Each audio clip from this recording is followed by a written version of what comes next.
invitation sa atin ng ating inawit, we are called to rejoice. At yung inawit po natin is connected doon sa atin pong lesson because today we will be looking at or studying God's joy. We have mentioned last time that God does not have passions. He does not experience emotions, and yet God has an emotional life because God has affections. Meron pong affections ang Panginoon.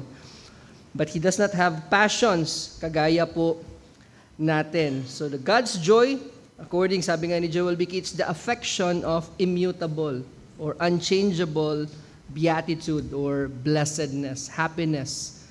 God's joy is His affection of unchangeable beatitude. Our God is an affectionate God. We can take comfort sa katotohanan na yun, that God is an affectionate God and His will is an affectionate will. Kaya kung makita natin yung kanyang affections are tied to His will. His will is unchangeable and so are His affections. His affections are unmoved, unaffected by anything, even by Himself or outside of Himself. They are unchangeable and they are eternal. And again, one such affection is God's joy. So bago po tayo magsimula, tayo po muna ay manalangin. Panginoon, muli kami ay lumalapit sa inyong harapan. Kami ay nagpapakumbaba. Hinihiling namin, Panginoon, ang inyong pagsama, ang inyong pong pagtulong sa amin. We acknowledge, Lord God, that unless it is you who does a work in our midst today, wala po kami, Panginoon, magiging kapakinabangan. Wala po kaming magigain. Wala kaming matututunan. At dalangin nga po namin, Panginoon, nawang banal na Espiritu ang amin pong maging tagapagturo. Sa umagang ito, itama ninyo ang aming pong puso, ang aming isipan. Ituon ninyo, Panginoon, ang aming buong pagkatao sa inyo. Maluwalhati po kayo sa aming pong kalagitnaan. Sa pangalan ni Jesus. Amen. So, in Scripture, if we are familiar, God reveals Himself as a God of limitless pleasure and joy. Kaya kung titignan nga po natin yung creation, there are many things that God made that is supposedly for our pleasure and delight. So makita natin that God is not distant. He is not, hindi siya parang bato. He has delight. God has joy. And again, since God is unlimited, He is inexhaustible, so is His pleasure and His joy. Kaya titignan natin ano ba yung pleasure, ano ba yung joy ng Panginoon. Jeremiah 9:24, buksan po natin yung atin po mga Biblia. Jeremiah 9:24.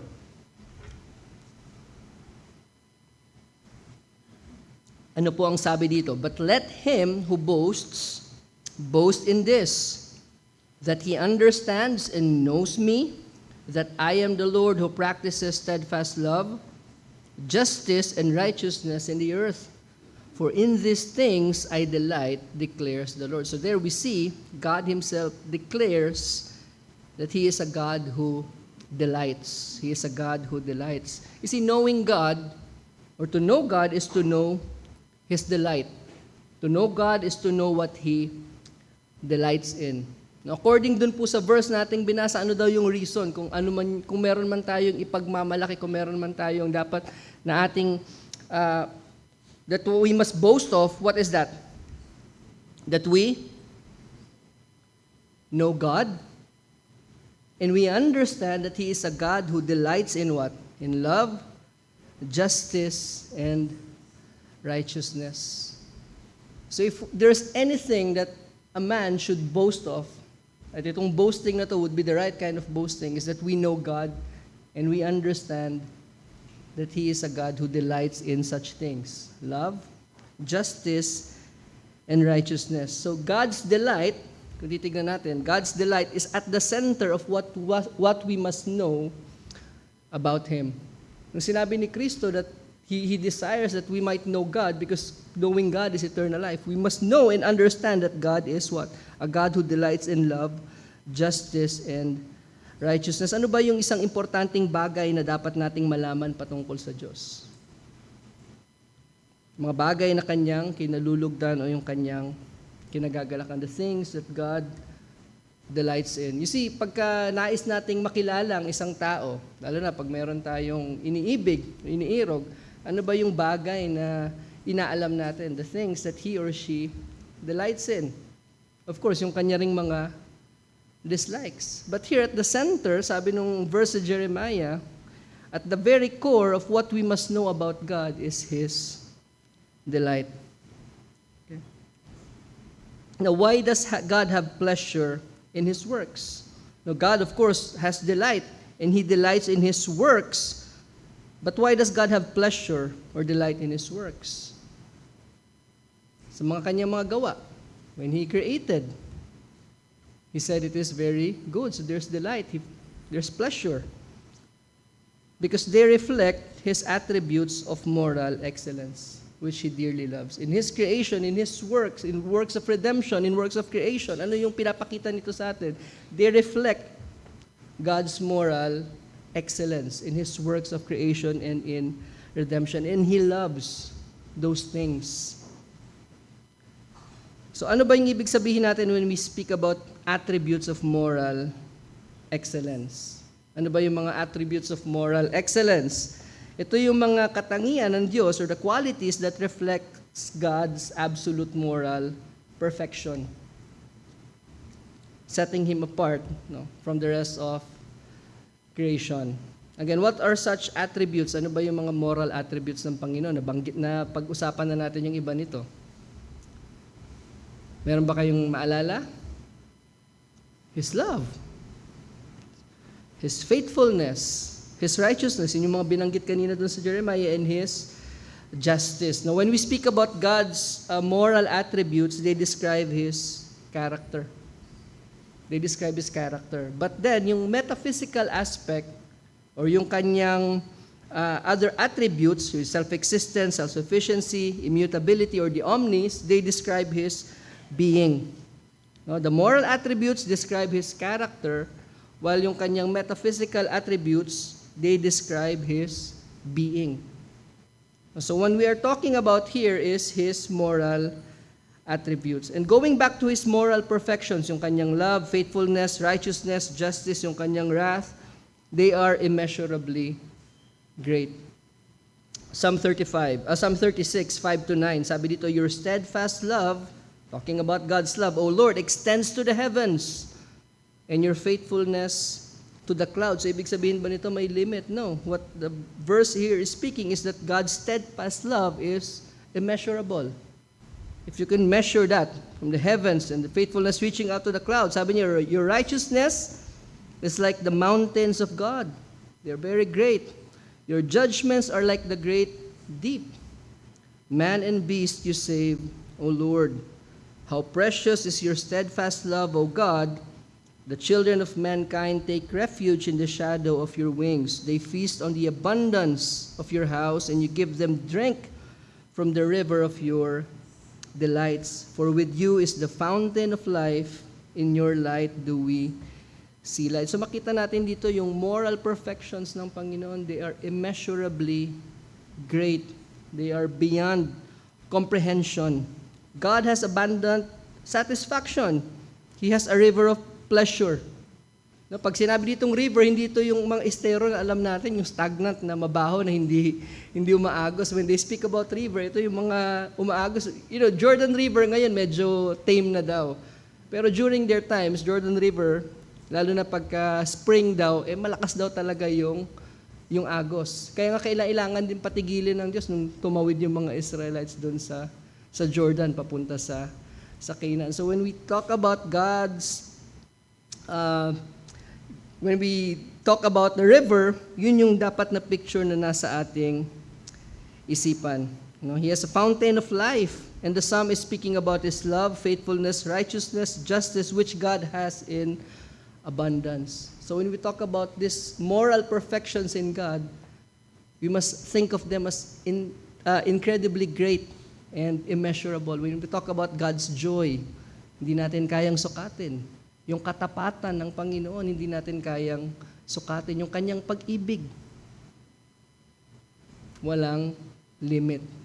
Hindi natin pwedeng lagyan ng limit yung moral perfection ng Panginoon. And when we think about those things, His love, His faithfulness, His righteousness, they all belong to Him, and He delights in them.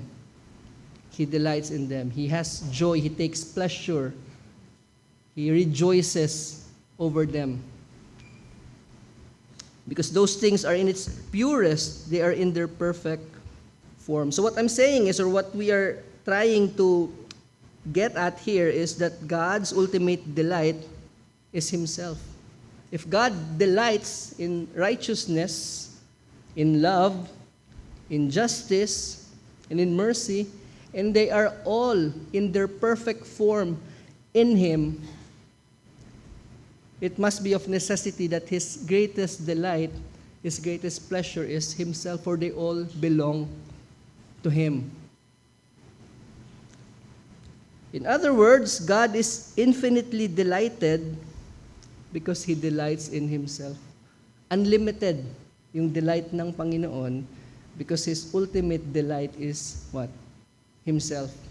Now, ilagay natin sa ating sarili. Again, His joy is limitless, it is infinite, it is eternal, and it is unchangeable, it is immutable because His joy is Himself.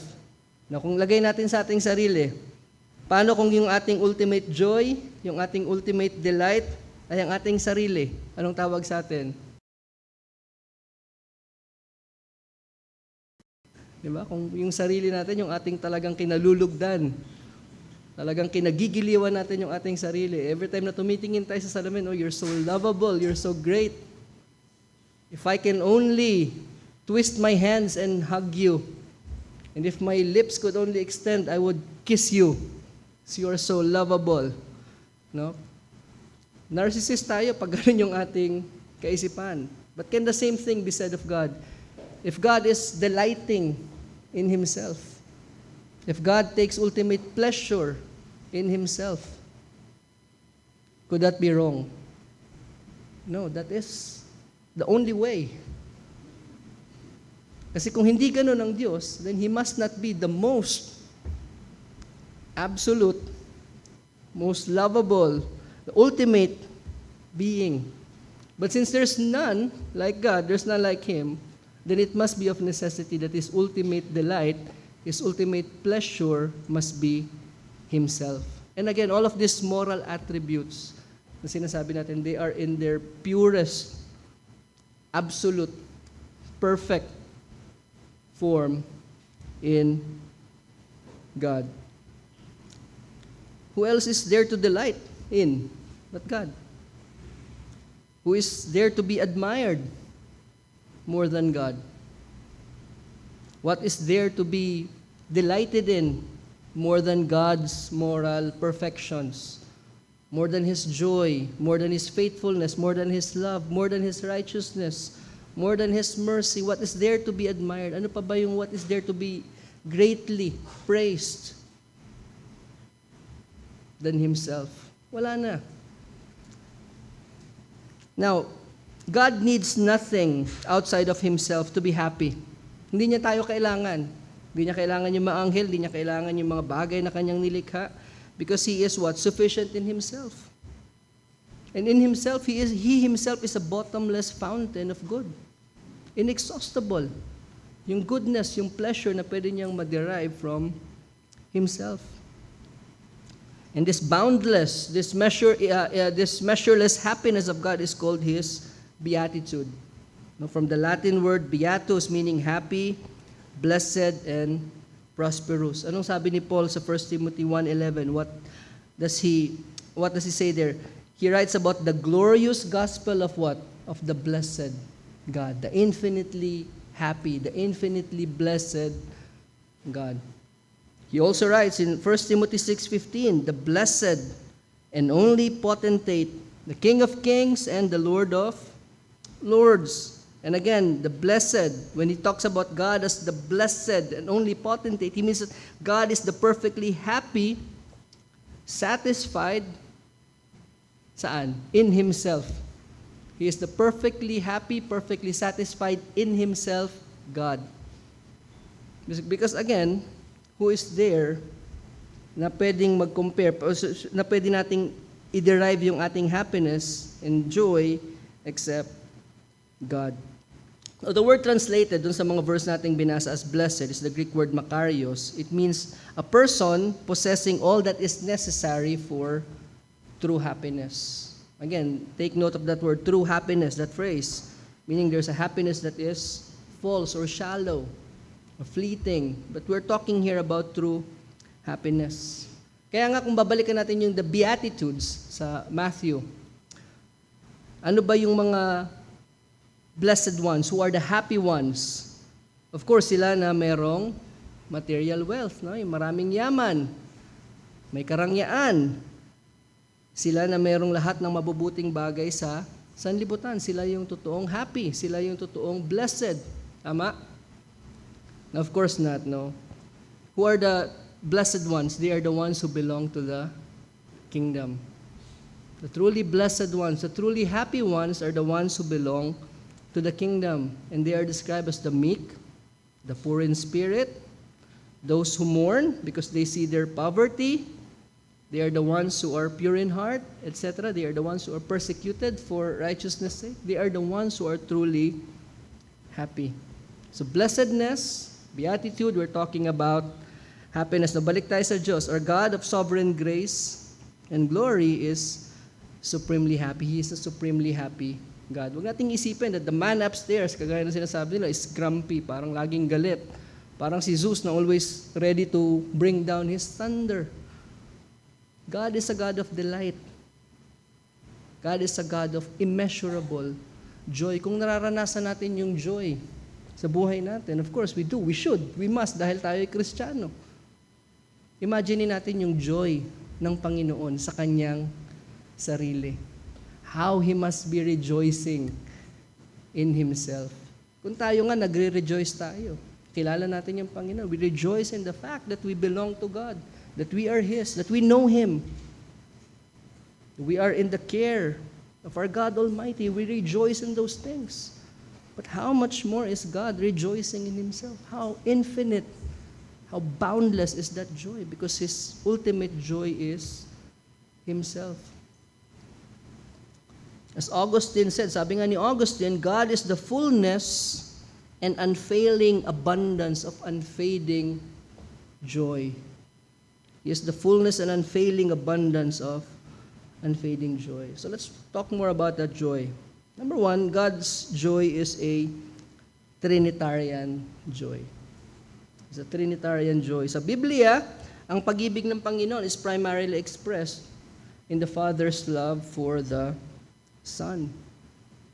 Father's love for the Son. So God's delight, yung kagalakan ng Panginoon, is primarily His rejoicing in His Son. When we talk about His Trinitarian, what? Joy.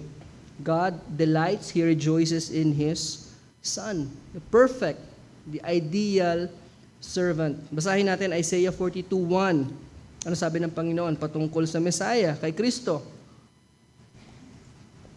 Isaiah 42:1, Behold, my servant whom I uphold, my chosen in whom my soul delights. I have put my spirit upon him. And this is also quoted in Matthew chapter 12, verse 18. In whom my soul delights. God delights in His Son. Because God loves the Son, God delights in the Son. Sabi ni John Flavel, before Christ's incarnation, bago si Kristo ay nagkatawang tao, pumarito sa lupa, the Son dwelt with the Father in a state of the highest and most unspeakable delight and pleasure. So in eternity past, the Father and the Son, yung kanilang relationship, they bring delight to one another. They find delight in one another in a way that creatures will never know or will never understand. Will never understand. Will never fully comprehend the delight the Father has for the Son and the Son has for the Father and also the Holy Spirit. Diba sa New Testament, anong sinabi kay Kristo ng Panginoon, ng Ama? This is my beloved Son in whom I am well pleased. To whom has He said those words? Except in Christ. At kay Kristo, ano naman yung tugon ni Kristo? He has what? The fullness of joy in abiding in His Father's love. He has joy in abiding in His Father's love. Sa paanong paraan? By keeping His commandments, by obeying the Father's will, by keeping God's commandments, and by His obedience even to the cross.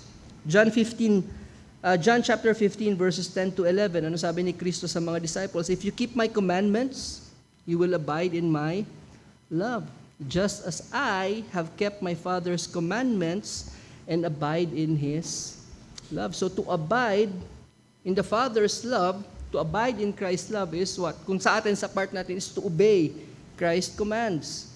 And for Christ to be abiding in the Father's love is Him obeying the Father's commandments and His will.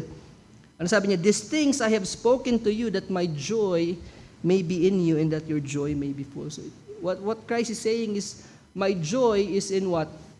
Abiding in the Father's love by keeping His commandments. He's rejoicing. He has joy in His Father. So tayo rin, for us to experience that joy, we must also abide in Christ by obeying His commandments. At yung obedience na yun, Hebrews 12:2, looking to Jesus, the founder and perfecter of our faith, who for the what? Who for the joy that was set before Him, endured the cross, despising the shame, and is seated at the right hand of God. Again, Christ going to the cross is His obedience.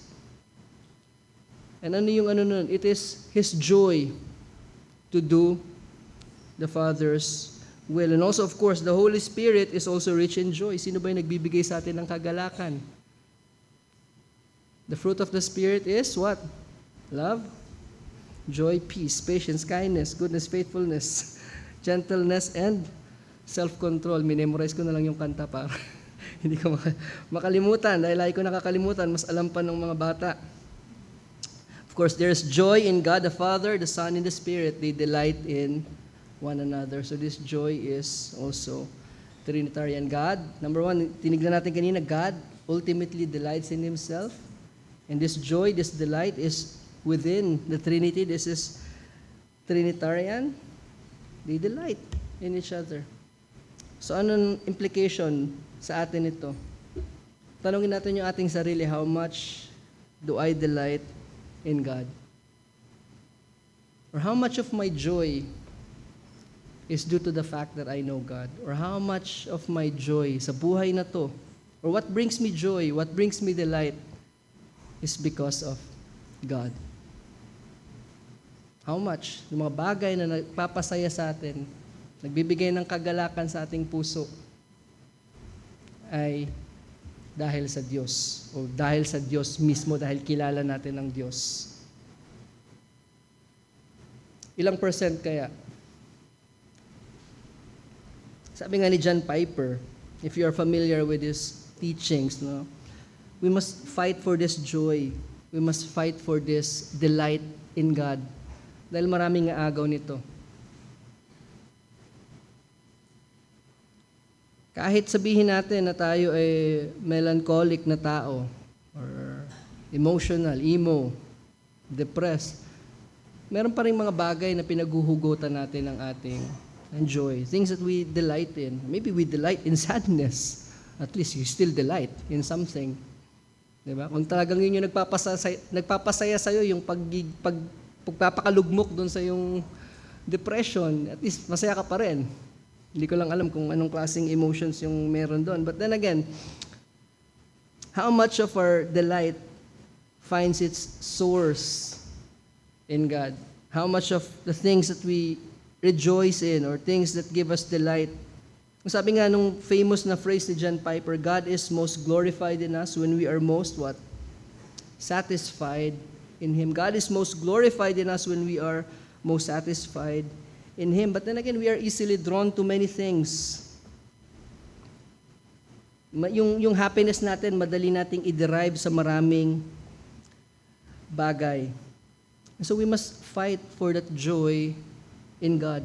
Or else, what do we risk losing? Through joy and through happiness. Kasi unless our joy finds its source in God, then that is fleeting. That is momentary. it will not last. So for us to know true joy, to experience true joy, we must find it in the ultimate source of joy and happiness, and that is God Himself. Now, question, ito bang pleasure or joy ng Panginoon ay confined lamang sa Kanyang sarili? Siya ba ay nagagalak lamang sa Kanyang sarili? Or the Trinity, do they delight only in each other? The persons of the Trinity, nakakonfine ba sa Diyos yung joy na ito? No, it's not. God has also pleasure in His plan for the world. Ano ba yung tawag natin dun sa plano? Yung more technical term, pag sinabi natin plano ng Diyos, His kalooban niya, will. Anong specific will? Yung kanyang decretive will, yung kanyang decrees. God has pleasure in His decrees. You know, when the Bible speaks about God's decretive will, or His decrees, or His plan, it uses terms of pleasure. Psalm 115, verse 3, our God is in the heavens, He does all that He pleases. So there we have God's will. He does all that He pleases. That speaks about God's will. And it pleases, kumbaga may pleasure. Luke 12:32, fear not, little flock, for it is your Father's good pleasure to give you the kingdom. It is the Father's will. It is the Father's good pleasure to give you the kingdom. So He delights in His will or His plan for the world. 1 Corinthians 1:21, for since in the wisdom of God, the world did not know God through wisdom, it pleased God through the folly of what we preach to save those who believe. Again, His plan for salvation through preaching is spoken of as God's pleasure, God being pleased. So God's pleasure overflows, no, hindi lamang sa Kanyang sarili, but it overflows outside of Himself in His rejoicing over the works of creation. Again, there's rejoicing in God over His works of creation. And of course, in redemption, again, bakit ba may rejoicing yung Panginoon dun sa Kanyang works of creation? Per se, sa redemption, mas madali nating ma-picture. Pero sa creation, why? Because they reflect something of His glory. The heavens declare the glory of God. They show us His glory. And therefore, God rejoices over His works of creation because they display, they manifest His glory. Psalm 104:31, may the glory of the Lord endure forever. May the Lord rejoice in His works. Psalm 19:1, kinote ko kanina, the heavens declare the glory of God and the sky above proclaims His handiwork. But in all of creation, where did God most rejoice in? In His works of creation. Sa mga animals ba? Sa firmament? Of course, in mankind. Proverbs 8:31. Because what? We are His living image. Kaya nung after na-create ng tao, after the sixth day, His works from good, they became what? Very good. Genesis 1:31. And of course, God rejoices over His creation. God rejoices over mankind. But God also rejoices when His creatures enjoy His good gifts. When we rejoice over His good gifts. Judges 9:13, this is a parable. Sabi dito, but the vine said to them, shall I leave my wine that cheers God and men and go hold sway over the trees? Now, of course, God does not drink wine, but sabi dito, wine cheers God. Ano yung ibig sabihin nito? When man rejoices over wine, kasi in the Old Testament times, what is wine associated with? Rejoicing, with thanksgiving. When there's wine, there's celebration, there's festal worship, there's rejoicing, there's praising God, thanksgiving, and the men are delighted in this. And so when we properly, rightly delight in God's good gifts, when we properly use them, when we are properly satisfied, when we are directed back to His goodness, then God also is pleased with those things. So God is pleased with His works of creation. God is pleased with mankind when He created mankind.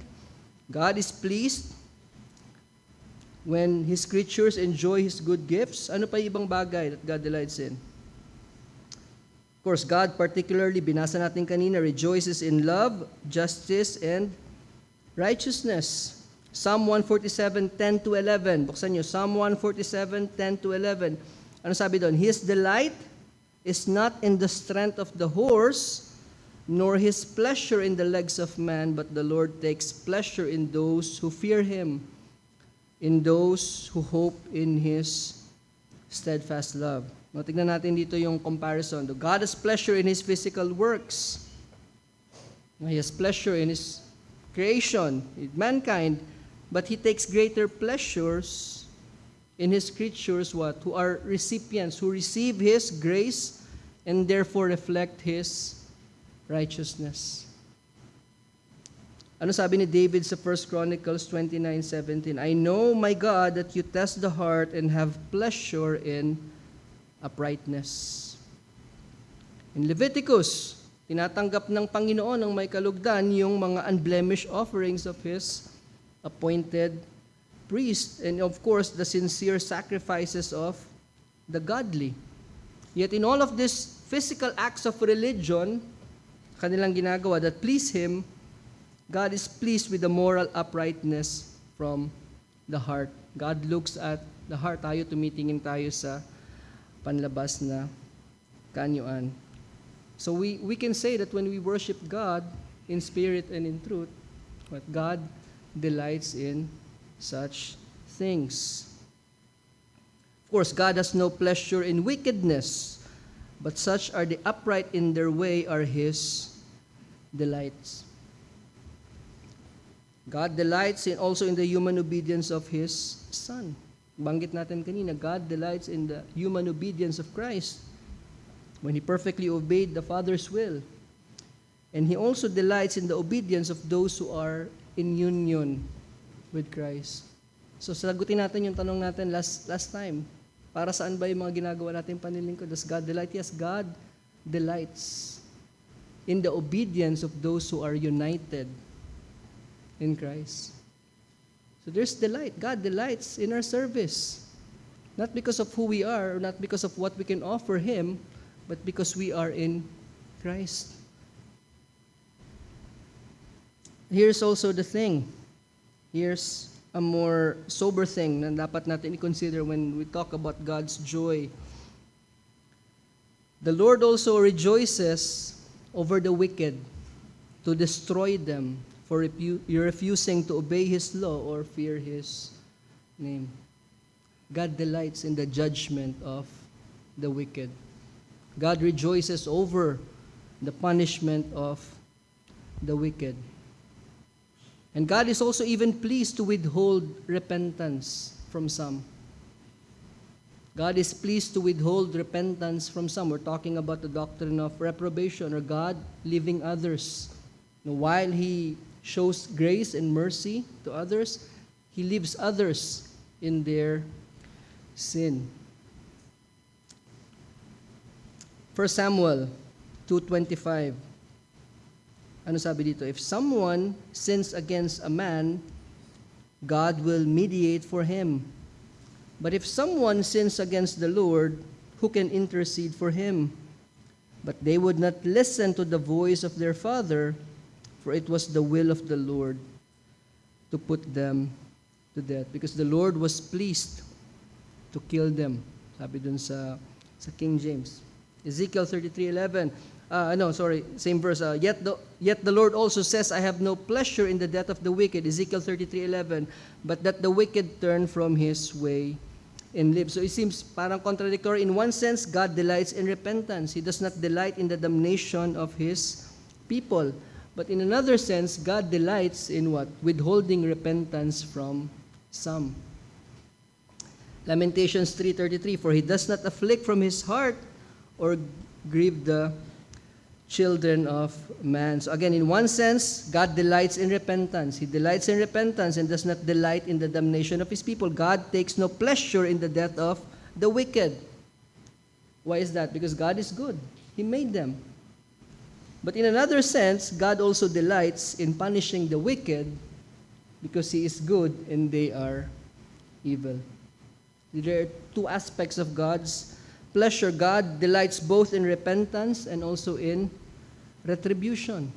Because God is good. If He is a good God, then He must punish the wicked. Kaya nga makita natin sa Holy Scriptures both the free offer of the gospel. The gospel is offered freely to anyone without discrimination. It must be preached to all creatures, both to the kings, sa poor, sa mayaman, sa anumang tao. But we also find in Scripture the doctrine of reprobation, that God leaves others in their sin. So again, ang question na dapat nating tanungin, kung ikaw ay hindi ka tiyak sa umagang ito, kung ikaw ay narito hindi ka tiyak, ligtas ba ako? Or alam mo na hindi ka pa Kristiyano, alam mo na nandoon ka pa sa iyong pagmamatigas. The question that you should ask is whether or not am I elect or am I reprobate? No, that's not the right question to ask. Elect ba ako? Only God knows the answer. Of course, tayo na kay Kristo, may katiyakan na alam natin na tayo pinili na ng Diyos. From eternity past. Bakit natin nalaman? Because in His appointed time, He called us. And in His mercy and in His grace, He granted us faith and repentance kaya tayo lumapit kay Kristo. At dahil sa Kanyang mga pangako, because of the witness, the testimony of the Holy Spirit within us, we know, we have this assurance. Pero kung wala ka pa kay Kristo, you should not be asking, am I elect or am I reprobate? Wala naman pala akong choice eh. So, passive ka na lang, upo ka na lang dyan, hintayin mo na lang. Kung ligtas ako, ililigtas ako ng Panginoon. No. What you must understand is that you are a sinner. Ikaw ay makasalanan, and your sin makes you liable to God's judgment. You're liable to God's judgment because you're a sinner. You must be saved from God's wrath. Kailangan mong maligtas mula sa puot ng Diyos na paparating sa iyo kung mananatili ka sa ganyang kalagayan. But also know this, God is merciful. God is merciful. He sent the Lord Jesus Christ so that sinners like you and me can be forgiven. He sent His Son so that sinners, great sinners, like you and me, filthy, dirty, lying, stealing, fornicating sinners like you and me, adulterous sinners like you and me, can be forgiven. God is a merciful God. And here's one thing that I've seen in Scripture. He has never rejected anyone who comes to Christ. And those who come to me, sabi ni Kristo, I will in no wise cast out. God has never cast out anyone who has humbly come to Christ and asking for forgiveness. Walang itinaboy ang Panginoon. And He will never do that. He will never do that. God has never rejected anyone who's humbly come to Christ for forgiveness. He will never cast out a poor, humble soul who places his trust in Christ. Kung ikaw ay magtitiwala kay Kristo, ikaw ay lalapit sa Kanya, He will never cast you out. That's one thing that I know. And I will declare with all my heart, if you come to Christ today, He will never cast you out. So come to Him in humble repentance and faith. He will never, ever drive you away. Finally, since God is the eternally blessed King, is there unhappiness in Him? Is there sorrow or grief in Him? Of course, meron. Tayo nakita natin, but ano yung diniscuss natin last time? They are what? To describe, they are anthropomorphic. Na yung kanyang pagkasinabing napighati ang Panginoon. Or na he grieved. They are to show yung kanyang change in dealings, the way yung kanyang revelation of Himself. But there is no unhappiness in Him. Augustine, sabi ni Augustine, thou lovest and burnest not, art jealous yet free from care, repentest and hast no sorrow, art angry yet serene. Or in other words, sabi niya, you love, God loves, but not with uncontrolled passion. God is jealous, as we have seen in the past Sundays, but He is not anxious or insecure. God is never insecure. He's never anxious. When God is said to repent, it is not actually regret or sorrow, but it's just showing us His change in dealing. Nagbago yung dealing ng Panginoon. And He is angry, and yet He remains perfectly calm. In other words, God's happiness, God's joy is perfect and immutable. And this is, sabi nga ni Robert Culver, one theologian, sabi niya, this is the compelling reason kung bakit yung early church, they unanimously declared God's impassibility. And it is not because of the influence of Greek philosophy, but because in Scripture, God is most forcefully, sabi niya, and grandly said to be supremely blessed. It's the blessed one. The blessed and only potentate. He is the supremely, ultimately happy God. And it is central, no? When we understand God's joy, when we understand God's happiness, His beatitude, it is central to the understanding of God's emotional life. Again, when we talk about emotions pertaining to God, it's not the same emotions as ours, but they are rather affections. No? Linawin natin ulit yan. Now, on the question naman ngayon, whether is there emotion or feeling in God, ano sabi ni Gerhardus Voss?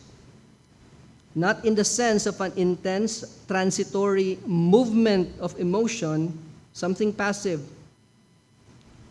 What he's saying is yung kanyang emotions or yung feelings, affections ng Panginoon is not driven by external factors or forces kagaya natin. He's unaffected. He's unmoved by anything. Certainly, however, in the sense of inner divine satisfaction that accompanies the energetic expression of His will and His power and His understanding. So again, when we talk about God's affections, they are tied to the expressions of His will, of His acts, and His knowledge and wisdom. Hindi po siya nakakaranas ng emotions kagaya natin. May mga mood swings, emotional swings, overwhelming feelings, sobrang galit, sobrang tuwa na wala namang dahilan, tawa lang ng tawa. Pag tinanong mo bakit, hindi rin maintindihan, basta masaya lang. He is not moved to anything that is outside of Himself. But God truly does have perfect delight. God has perfect delight. He has perfect satisfaction and pleasure in Himself, in what He wills, in what He does, and what He knows. And this is good news para sa atin. For us thirsty souls, the joy of God is good news. Why?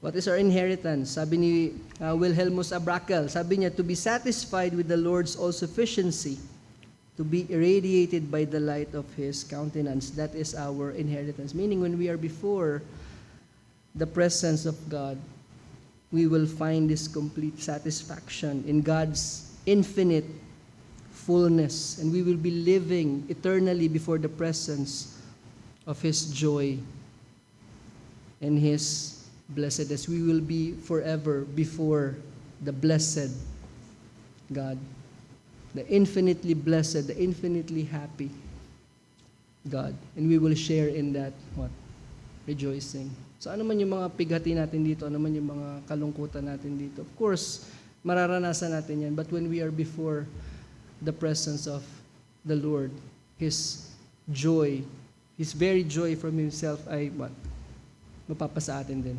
That same joy. We will be rejoicing in God forevermore. Manalangin po tayo. Father, we praise and thank You once again for these wonderful truths na Inyo pong ipinaalala sa amin sa umagang ito. Nawa tunay nga, Panginoon, na hanapin namin ang aming pong kagalakan sa Inyo, pagkat Kayo ang Diyos na nagagalak at nalulugod sa Inyong sarili. Kayo ang Diyos na nalulugod sa Inyo pong mga gawa. Kayo ang Diyos na nalulugod sa Inyo pong mga anak. Kaya tulungan Niyo kami, Panginoon, na turuan to truly delight and rejoice in the things that You delight in, the things that You rejoice in, and help us to hate and abhor the things that Your soul abhors. Father, help us to become like You. Help us to become like the Lord Jesus Christ. This is our prayer in Christ's name. Amen.